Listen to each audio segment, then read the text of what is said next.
All right. Hello, everyone. Welcome to our Mentor Spotlight series, where we get to know our incredible mentors behind Nepal-US AI Hackathon and what drives them to support our community. That's it. Super excited. We have Piyush Subedi, a software engineer at Google today. We'll get to know his journey, what excited him to be a mentor for our NEP hacks, and we'll get to know a lot about him today. So, Piyush, thank you so much for doing this. We really appreciate this. So let's dive right into it. All right. So can you tell us a little bit about your journey, like a little bit about yourself? What are you? How did you get into Google and all that stuff to begin with? Of course, thank you for having me, Ru. Um, yeah, my name is Piyush, and you started by saying incredible mentors. I'm pretty sure all the rest are. I'm very much credible. Just want to put that out there. Yeah, I live in a city called Sunnyvale in California. I've Okay. been living there for 3 years now. Mm-hmm. I've been, I joined Google 3 years ago, and I Okay. moved from Georgia to Okay. California for a Okay. job. Um, Before that, so I did my grads in University of Georgia. Mm-hmm. Before that, I was working in you could call it a startup back Okay. in Nepal. Oh, okay. But it was not a Nepali startup, but it was working out of Nepal. Okay. Um, yeah, I worked there for 3 years and always been interested in computer science. Okay. And um, was there any other question you asked? I Yeah, forgot. like basically, so you said you were already working as a software engineer back in Nepal, right? So you came here for your master's, I'm assuming. That's right. Yeah. So like how did that happen? Like how did you end up deciding that you want to pursue your master's degree here in States? And we'll slowly talk about like how did you end up getting into Google, but let's start with that first. Like why USA and yeah. Oh, you sound just like the visa guy at the embassy. But Didn't wanna sound like that, but a no, lot of no, us are interested in that kind of questions. no, sure. I'm just kidding. But yeah, why USA? I guess there are two folds to the question: why masters and why USA in particular. Mm-hmm. Mm-hmm. Why masters? Like I said, I was working for 3 years, Mm-hmm. and while that was fun, after 3 years, I felt kind of stagnant in terms of progress. Okay. Um, and not like I was not climbing the ladder or not that kind of progress, but I did not feel like I was learning a lot. Okay. So I thought, oh, hey, let's give masters a shot and Okay. see if I can grow further. Um, why USA? Honestly, I did not know any other country with Mm-hmm. as good of program for computer science or Fair. as good an ecosystem as Mm-hmm. USA. So I guess Okay. that's why USA. Okay. So I think the first question that's in my head right now is like, so you have a work experience back in Nepal and you've worked here as well in Google. So is Google your first full-time job here in States? That's correct. Yeah. Okay. So I think I would be curious to know, and I think a lot of other people who are watching us would be curious to know, like, what is the difference between the work culture, like how things are done as a software developer here versus Nepal, and which one do you think? I don't think it's the right question to ask. Like, which one do you like better, if you would like to answer that? Oh, the thing with the startup that I worked back Uh-huh. home Mm-hmm. was that it was startup and you get to play many roles, put on different hats. That Mm-hmm. I really like. Okay. Um, which is why the first year the learning curve was exponential. So I was Okay. learning every day and learning a lot. Mm-hmm. It was only during the latter end that I felt stagnant, but it was a very nice experience. Now I'm basically comparing startup with a well-established company, so Mm-hmm. not really Nepal or USA. I Mm-hmm. don't really have other data points to compare. So Mm-hmm. startup versus Google here, it's much more, there's a lot of things already in place for you at Google Mm-hmm. or, Mm-hmm. or any other established company for that matter. And a lot of very, very smart people around. Mm-hmm. And yeah, learning is still a thing here, but you don't get to put on multiple hats here. But it's as you grow older, you would Hmm. prefer Google. Okay. Younger Piyush would prefer startup. Okay. For more Yeah. experience and for just getting to do everything. With startup, you barely have work-life balance. So Okay. younger Piyush would prefer that, Mm-hmm. but the older one wants to relax a bit more, Mm-hmm. So does chill. Google have work-life balance? You'd say it I does. believe so. Okay. Among, I think among all the tech companies out there in the Bay Area, I think Google Mm-hmm. is one of the Okay. better ones. Yeah. Okay. Yeah. Since we're already talking about like your, career experience and all that, so how was your journey into getting into Google? Like, did you get in there through internship or like it was just direct full time? How did you apply? Like, how did you end up there?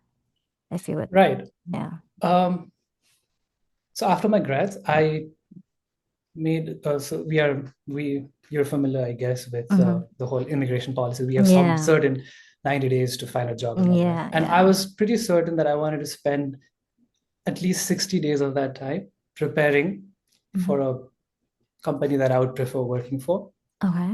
And so I for 2 months straight, I all day I would just practice the kind of questions they ask. We call Okay. lead code questions, right? So Okay. Yeah. there's a book, first of all. There was a cracking called cracking Cracking the coding the, interview. that's correct. Yeah, that one. I finished that and then I moved to lead code. And I used to do some level of competitive programming back in undergrad as well. So that kind Okay. of helped kickstart my journey towards getting it. But Mm. yeah, I spent a lot of time rather than hurrying into applying for jobs right away. Mm-hmm. I spent quite a decent amount of time preparing and then applying. And fortunately, I just got in through that process. Okay. Yeah, but I don't think I would recommend it because my OPT would have ended, or the period where I would have had to have a job would end Mm-hmm. on November 15th, and I started my job on November 8th. Oh, So it okay. was That's that close. scary. I That's know. scary. Yeah. Yeah, I wouldn't Take a recommend it risk. stretching it that fast. Yeah, Uh-huh. that far. Yeah. But from what you've said, like I'm assuming the interview process went by smooth because usually for big tech companies, it takes like months for the interview. And since you said Yes, you did it like after 2 months, so that's a it's, good point. yeah. Something we have to realize that I am a COVID hire, so Oh, they're okay. very aggressive with their hiring.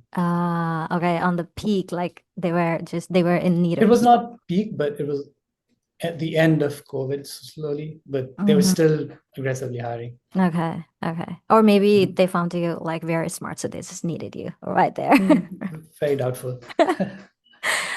And so another question that I have was some of the lessons that you've learned along the way, because you've been a software developer back there, back at home, and you've been a software developer here, like for the people who are just starting up or for the people who are in their early to mid career, like what are the suggestions or like, guidances that you have for those people to get started in this journey and how to be successful? Because, Wow, that's a loaded question. Lessons. I think get your fundamentals strong. mm-hmm. Okay. In fact, that was one of the reasons I wanted to do masters as well. After going from undergrad to the industry, I realized how much I lack in my fundamental understanding of things, software Okay. engineering in general. Mm-hmm. And then I wanted to see if I can take 2 years off, build on my foundations, and Mm-hmm. then again jump into industry. Okay. Um, yeah, one suggestion would be to get your foundations really strong. Okay. Um, I mean, there's a lot of applied science happening these days, Mm-hmm. particularly with AI. Everybody is building Mm-hmm. model, everybody is True. deploying models and Yeah. using all these things, right? Mm-hmm. Getting to some level, I don't think it's possible to go all the way deep. You need to Mm-hmm. specialize somewhere, but Mm-hmm. understanding an example would help is when was curious about AI, instead of using the very popular packages that are like TensorFlow, PyTorch, and they're around, and I was aware they were around, but I wanted to build my own framework, Okay. AI machine Mm-hmm. learning framework, that's how I started. So that now I know some of the nuances of those Mm-hmm. frameworks that I would Mm-hmm. have otherwise not known. So Mm-hmm. recommendation would be foundations stronger. Okay. Do things from scratch. Okay. It helps. Yeah. Yeah. I'm like mentally taking notes for myself as well because I'm Oh, new to the industry as well. And okay. when I first wanted to get a job, like lead code is kind of important, even though like people say it's not, right? So when I first started, like I just used to grind lead code. Like I did 300 lead code. But now for a year, I took a break because I got a full time. And then now I'm looking back at it, I'm like, I just grinded the lead code, but then I did not have the basic understanding of like all of those data structures. And that is what's important. So that's where I'm at right now. I'm like restarting everything from scratch. And the way you said it, like beautifully put, like if you have the good understanding of the basics, like it just makes things a lot easier. I Right. agree. I agree. Right. And yeah, I can relate to that as well. And did you take up that book? I know you know the name, Cracking Up the Coding Yeah, Code. I literally I have it right here.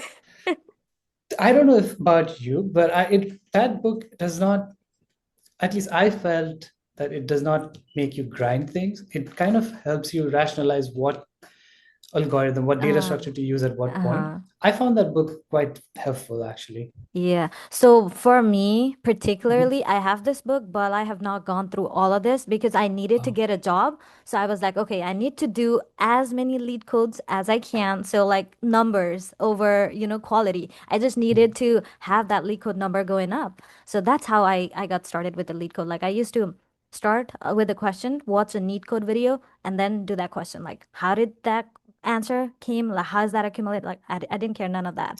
So Uh, now is the time like where I'm like going through cracking the coding interview books and then I'm going through all of the algorithms. And now it's like, oh, okay, now it all makes sense. Whatever I did while I was in school, like it was not the right way to do it. So whenever you yeah. said like you needed 2 years to like, reflect back and also get your basics strong, like I'm like, I feel you on that. Probably I I'm need glad. that too. Yeah, yeah, yeah, definitely. Yeah. And that Yeah. book is really nice. I really Yeah. recommend that. Okay, so I'm gonna have to go over all of Good that stuff. purchase. Good Yeah. purchase. Thank you, thank you. So while we're talking about leak coding and stuff, like because you've been through it all. You've been through the interview process and you've been in the industry and you've been in the big tech. Big tech is basically like where what most people dream of, right? So how important do you think is lead coding? Like, do you think we should focus more on building projects or like lead code is as important?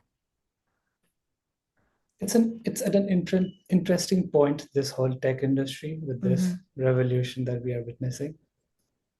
Having said that, I have been for the past 2 months, I don't know why, maybe this is the internship season or something. I have conducted 20 interviews, which is very atypical. It's not very typical to Mm-hmm. for a single person to be 20. interviewing, yeah, Okay. to be That's interviewing so crazy. much.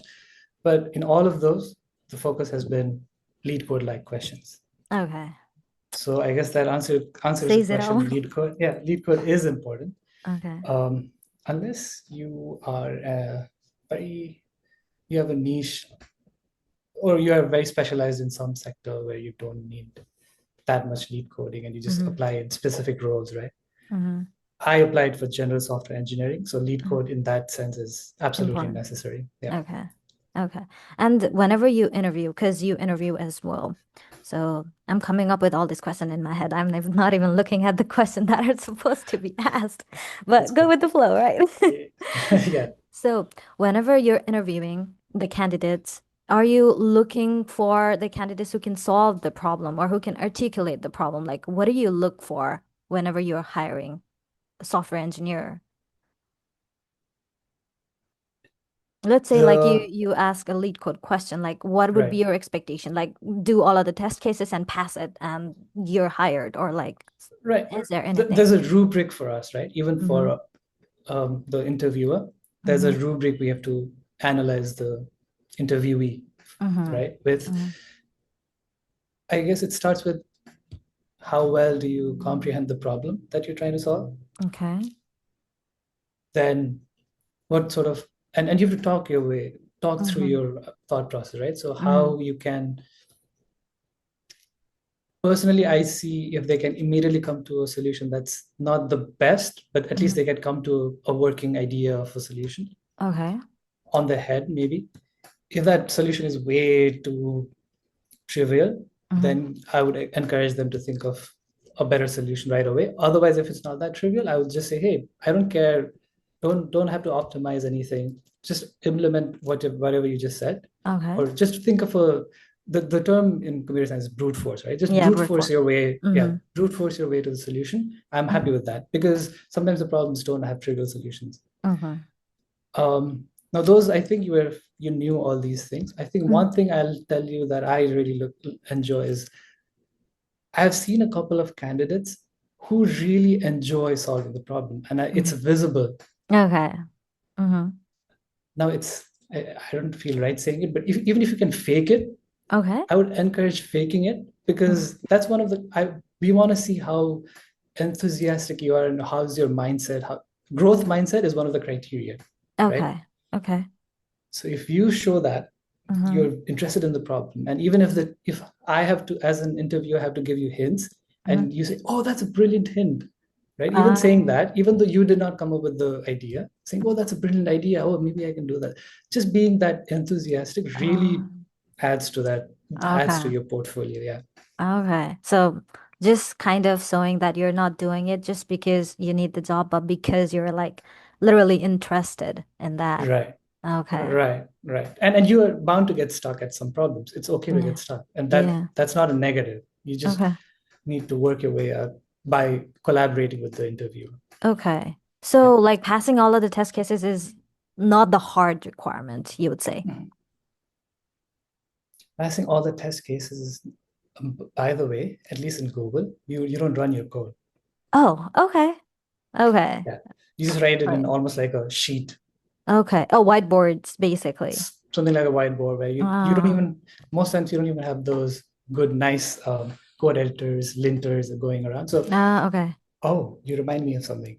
Please write syntax error-free code as much as you can and be Oh, consistent with what you write. okay. Right? If you choose spaces over, if you're doing Python, if you choose spaces and then two tabs, Hmm. that's not okay. When you name variables, make sure you stick to a certain casing, right? Your camel case Mm, versus mm. other case, the hyphenated case. I don't know what they're Snake called. Not case. snake case. No. Yeah. What's the case where you use underscores a lot? I think that's called snake case. That's snake case. Yeah, And what is because the one? I because thought it's snake case is where you start with a lower case and then follow it with every word becomes a uppercase. But that's okay. I don't. You don't have to know yeah. the I terminology, think but that's camel, but just be yeah. consistent. Yeah, when Okay. you're writing code, just be consistent. You don't have your IDE there to help you out, so and you're Oh, not running most of the times. okay. So Okay, uh, mentally preparing. But this is not something that you just get to hear like randomly in the YouTube, like sessions like this, and people right. like you are the ones like Oh, who you don't teach us a find this lot. in YouTube? No, people don't say like you do interview like this and that. I mean, if Okay, should you I start one? search for it, you should actually, you should, because a lot of Yeah, people would be watching you. That's for sure. All right. And all right, enough of the interview. I'm so sorry. I'm asking a that's lot of okay. interview questions, but probably other people might be interested in the same stuff that I'm interested in. So I fair. think so. Yeah. Yeah. So moving on, I have another questions for you specifically about our NEPACs. So why did you say yes to mentoring NEPACs? Like what excited you about this mentorship? Yeah, this is my first time venturing into Nepali community this way. Uh-huh. I have always been eager to, collaborate with folks from Uh-huh. Nepal all the time. Never done anything of this sort. And I'm Boston right now, but I live in California, right? I would have not.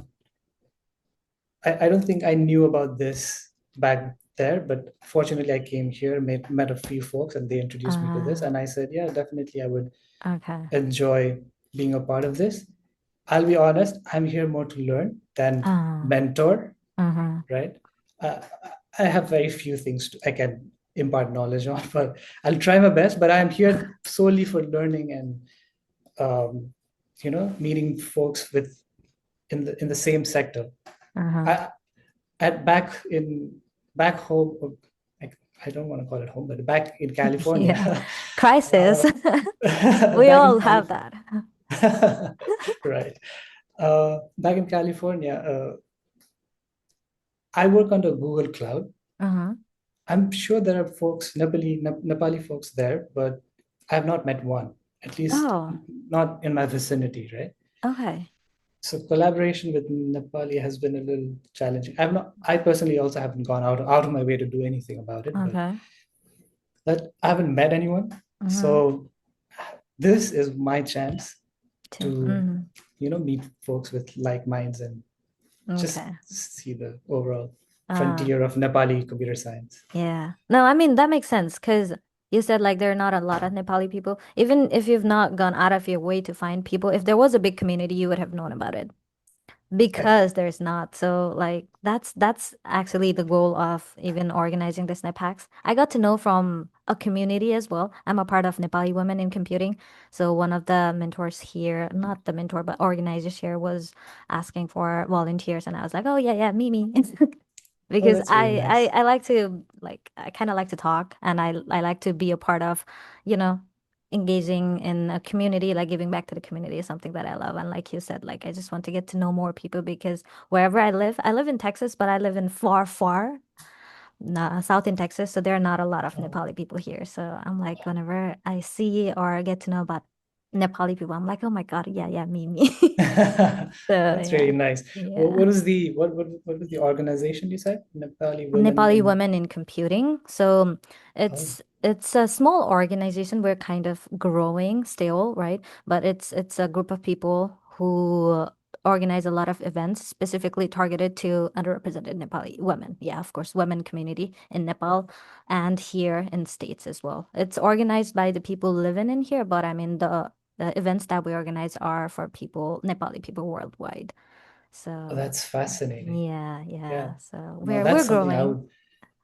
would. Do you exclusively only take in women, or It's no, we don't exclusively only take in women. It was initially we started this community for Nepali women in computing, but then we added plus. So now it's Nepali women in oh, computing plus, just so that anybody else who is interested in the to be a part of this community, they can just come in, contribute, and do the stuffs. So Pragya Didi, I think you know her, right? Yeah, mhm. she is also one of the founding members of this community. So we're low key, but we're trying to do a lot of events and also like, just give back to the community basically. That's really nice. That's really Yeah. nice. I Yeah. mean, Godspeed to you guys. Thank you. Yep. So, and another question that we have here is what would you love to see from the teams or individuals joining this hackathon? Like, what would be your expectations from people? Like I said, zeal, the enthusiasm to solve Mm-hmm. problems. And particularly, Mm-hmm. we are talking about AI solving real world problems. That's the theme of the whole Mm-hmm. event, right? Really interested in seeing what ideas they come up with. Um, and AI to me is going to be one of revolutionary, Yeah. impactful things, not even of the future, of the present. So really interested in seeing that. Just like I said, I'm here to learn. I just want to see Mm-hmm. what what People. Nepalese are capable of. Yeah. Really, yeah. Yeah. It's gonna be an interesting event. I see the number of candidates who like signed up for the event and I'm like, it's not only students. It's like people who've been in the professional career for like 3, 4 years, they're still like signing up for the event. So I'm like, okay, people are like from Ah, everywhere are interested in this. So I have high expectation oh, to I'm be very honest. excited. I'm very, very Yeah. excited. Yeah. So since we're talking about AI, so I'm not gonna speak for myself right now. Like, are you a pro AI or like you're like, oh my God, AI, it's gonna take all of our jobs kind of person? Like, what are your thoughts on AI and what do you think software engineering is going to look like in like 5 years, 6 years? Are you optimistic that it's gonna exist or are you like, okay, there's gonna be no software engineers? What are your thoughts on So that? sorry. What's an AI? I'm just Like kidding. everything, like Copilot. Let's start with Copilot. Is it taking our job or not? Ah, um, okay, I'll start with saying that I just said it, but I'll say it again. I am on the optimistic side of what AI can do. Mhm. particularly on the field of medicine and all that. Really, yeah, I hope for a utopian society somewhere where AI does really good thing. Mm-hmm. But I know dystopian sounds more probable at this point. Mm-hmm. Um, and in terms of jobs, software engineering jobs, and how AI is coming at it, right? Mm-hmm.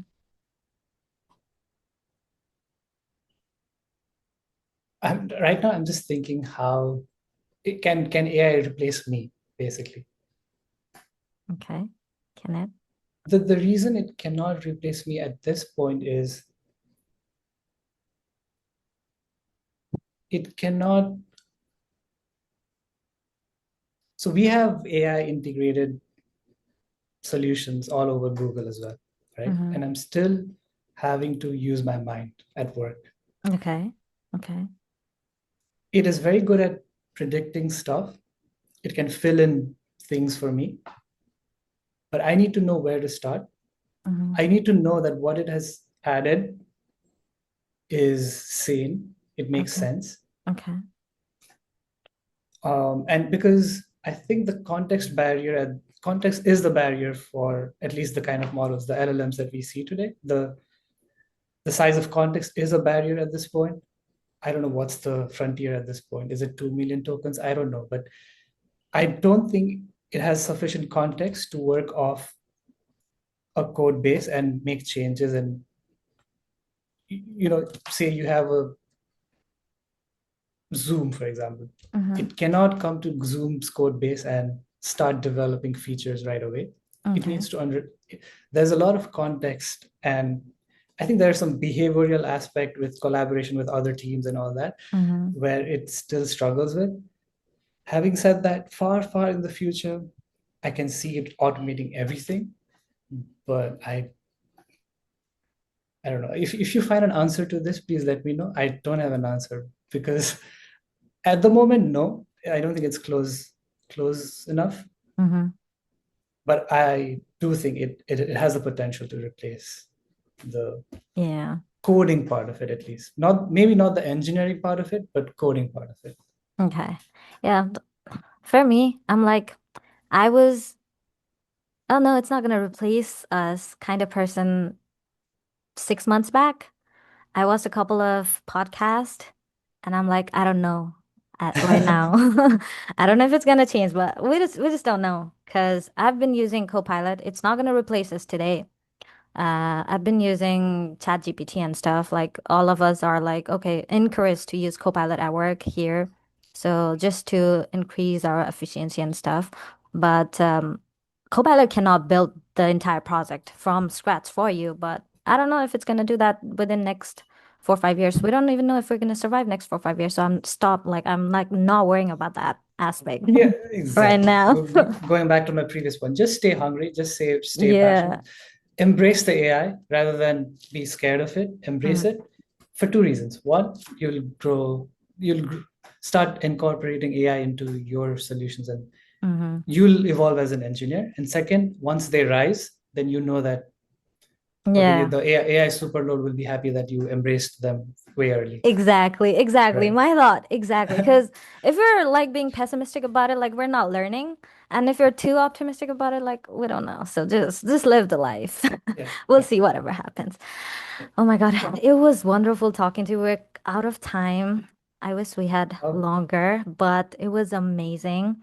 Thank you so I'm much. glad. And all of the questions that I asked, like, what's something as somebody in early career, like I needed to know answers. And from people of our community talking about all of this, like, just makes us feel like, okay, we can be that person too. We can be you one day. We can go to Google one day, right? It's just encouraging just to hear you talk about it all and then you be there and also mentoring us. So thank you so much. We appreciate Thank you. you.